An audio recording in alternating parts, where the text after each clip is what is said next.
आनंदनगर वडगाव रहिवासी संघटना आणि श्री शिवमंदिर विश्वस्त मंडळ यांच्या संयुक्त विद्यमाने 26 जानेवारी रोजी प्रजासत्ताक दिन मोठ्या उत्साहात साजरा करण्यात आला।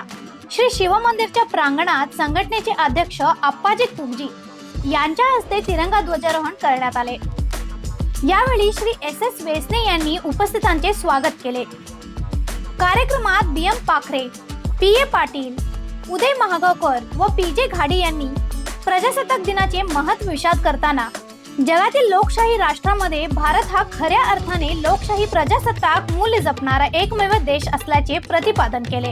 या कार्यक्रमाला प्रदीप मुरकुटे, अशोक मुचंडी, बाळू तम्मुचे, मधुकर सुतार, शंकर नंदी, चंद्रकांत धुडुम, बाळासाहेब पाटील यांच्यासह दोन्ही संघटनेचे अनेक सदस्य व नागरिक मोठ्या संख्येने उपस्थित होते। उपस्थित नागरिकांनी देशभक्तीपर वातावरणात प्रजासत्ताक दिन साजरा केला। अशा आणखीन अपडेटसाठी फॉलो करा व्हॉइस ऑफ पेनुग्रामला।